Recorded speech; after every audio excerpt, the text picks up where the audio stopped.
Welcome, my friends, to another edition of the Dawning Light magazine.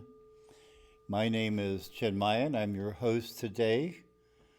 And as always, I have some very special things to share with you. Everything that we're sharing today is coming from today's issue, from our Journey of the Heart section. As you may or may not know, our magazine has 9 actually sections to it, and Journey of the Heart is all poetry. And so today, what I have for you is here's the title: 6 Mind-Blowingly Good Poems to Rock Your Day and Open Your Heart, by Chinmayan, Mary Oliver, James Wright, Theodore Roque, and Thomas Campbell. And the subtitle is 6 Poems About the Healing Power of Being Inspired by Nature. The ocean whispers our names. It is up to me. Thanks to the field sparrow, the blessing, night journey, and the river of life. We're just going to dive right into it. Just a word about myself. I've been writing poetry since 1964, and the story of how that happened is in the Dawning Light in several places.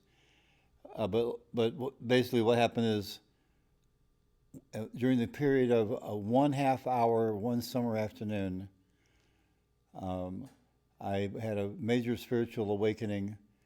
And after that, I was a prolific writer from that point forward up until the present day. So I'm going to start this issue with 2 of my newest poems. The first is "The Ocean Whispered Our Names." We have come to the coast from our valley in the misty mountains, just to walk the white sand beaches and listen to the restless waves crashing against the shore in an endless symphony, with music so sweet that my heart is touched by the wet fingers of the sea in graceful blessings that remind me to celebrate the beauty of this world where nature holds sway and every living thing around me is joining in singing in utter unbridled delight with soulful songs we all need to hear. We have taken this day away from daily life to find our way to a higher view. We have taken this day away from daily life to help find our way to a higher view, which is so necessary when normal life is endless challenge, seemingly overwhelming our best being with work, stress, and strain, until we wisely choose to simply come back to the sea, which is ever whispering our names, as it reminds us that this present moment now is and ever will be our heart's true home. And I wrote that on a trip to the coast, obviously. And I was sitting on the bluff on a cliff above the ocean, and in a state of completely being enthralled and awed. And then I wrote this poem.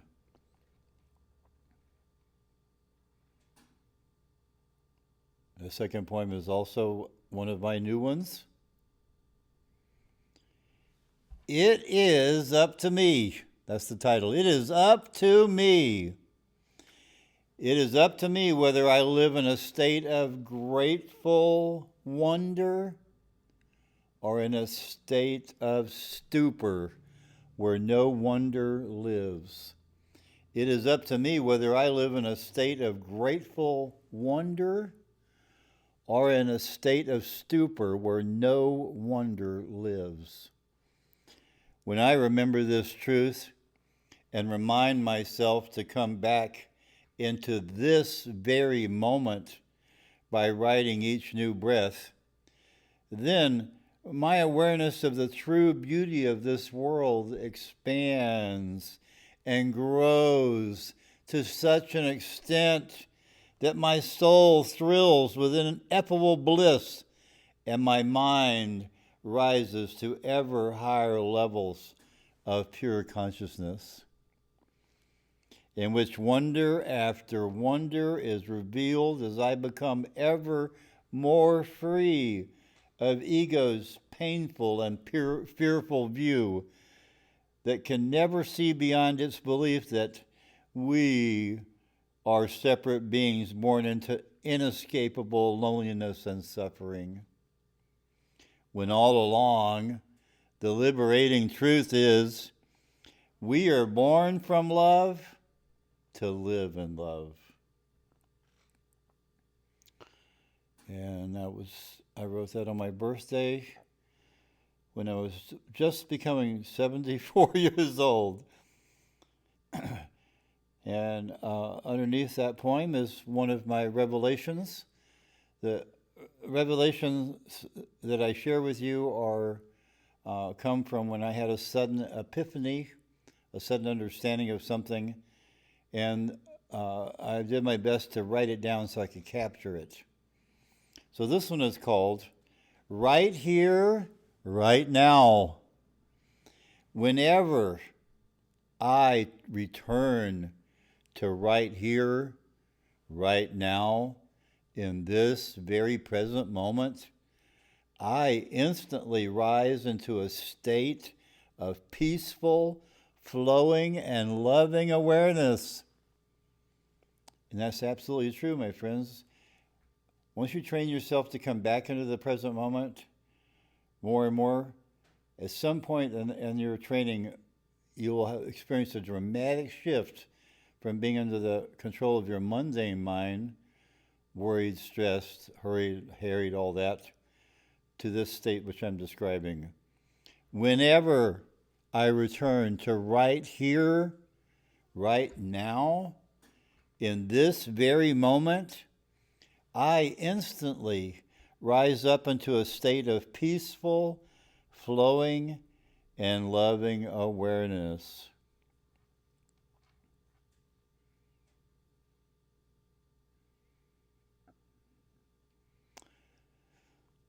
Now, the rest of the poems I have to share with you are ones that have delighted me by other poets. And all of my life, I've been looking for great poets, and I'll be the first to admit that there are very few of them that I've been able to find. But each one of these poems comes from that well of poetic creativity, which is beyond the normal mind. And so this is Mary Oliver, and the title of this poem is With Thanks to the Field Sparrow, whose voice is so delicate and humble. I do not live happily or comfortably with the cleverness of our times. The talk is all about computers. The news is all about bombs and blood. This morning, in the fresh field, I came upon a hidden nest. It held 4 warm speckled eggs. I touched them, then went away softly, having felt something more wonderful than all of the electricity of New York City. Isn't that amazing? I do not live happily or comfortably with the cleverness of our times. The talk is all about computers. The news is all about bombs and blood. This morning in the fresh field, I came upon a hidden nest. It held 4 warm speckled eggs.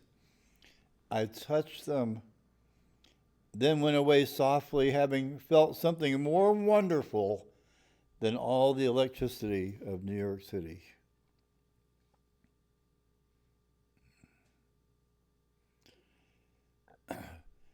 Now, you may have heard that poem before, but the rest of these you have not.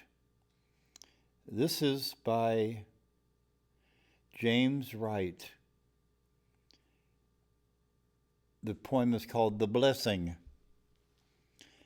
Just off the highway to Rochester, Minnesota, twilight bounds softly forth on the grass, and the eyes of those two Indian ponies darken with kindness.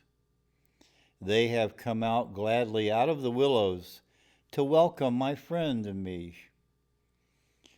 We step over the barbed wire into the pasture where they have been grazing all day alone. They ripple tensely.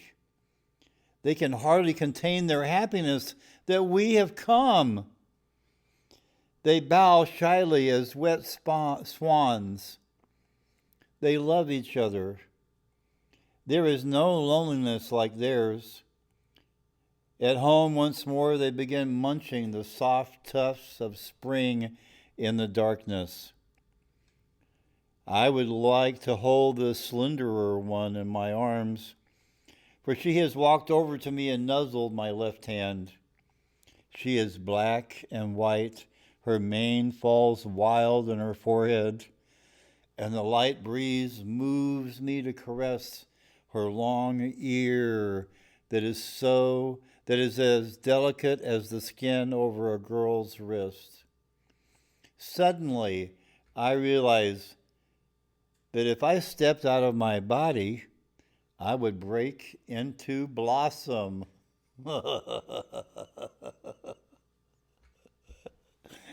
That was written back in 1961.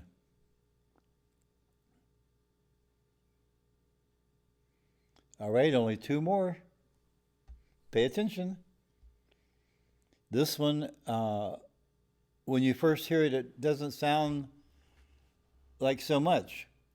But listen carefully. There is something really profound in this poem. This is called Night Journey by Theodore Rothsky. My apologies if I'm not pronouncing your name correctly. Here we go, Night Journey. Now as the train bears west, its rhythm rocks the earth, and from my Pullman berth, I stare into the night while others take their rest. Bridges of iron lace, a suddenness of trees, a lap of mountain mist, all cross my line of sight. Then a bleak, wasted place, and a lake below my knees. Full on my neck, I feel the straining at a curve. Oh, my muscles move with steel. I waken every nerve. I watch a beacon swing from dark to blazing bright. We thunder through ravines and gullies washed with light. Oh, I watch a beacon swing from dark to blazing light. And we thunder through ravines and gullies washed with light. Beyond the mountain pass, the mist deepens on the pane. We rush into a rain that rattles double glass. Wheels shake the roadbed stone. The pistons jerk and shove, while I stay up half the night to see the land I love.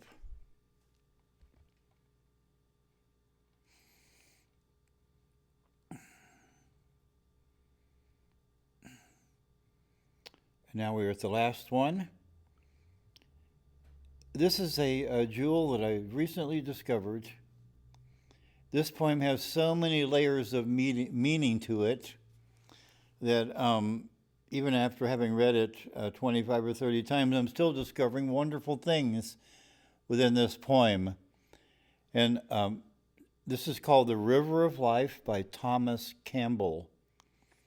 And he was one of the poets from the 1800s.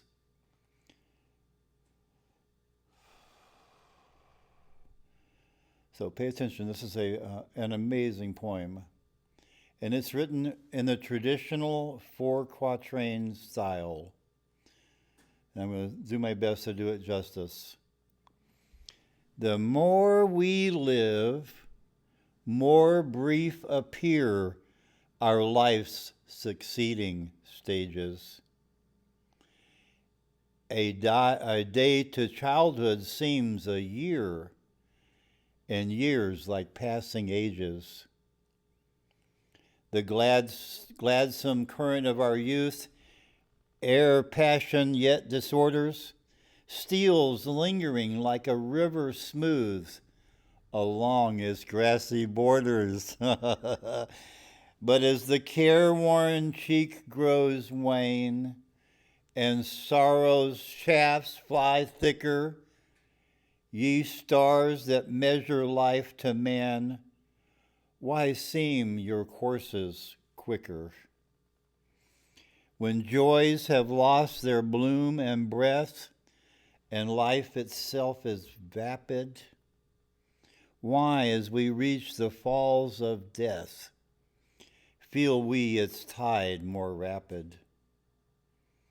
It may be strange, yet who would change time's course to slower speeding, when one by one our friends have gone and left our bosoms bleeding? Heaven gives our years of fading strength, indemnifying fleetness, and those of youth a seeming length proportioned to their sweetness. Heaven gives our years of fading strength, indemnifying fleetness, and those of youth of seeming length, proportioned to their sweetness. And that's the end of today's episode, my friends. And as usual, hidden at the very end is one of my revelations. I'll just read that really quick. We all carry an inner sanctuary with us wherever we go, that we can access anytime in any situation simply by closing our eyes and bringing our mind, heart, and body to a state of peaceful poise and contentment through a simple but very powerful meditation that is sweet to do and blissful to experience. All right, my friends, that's it for today. We'll be back tomorrow with more of the dawning light.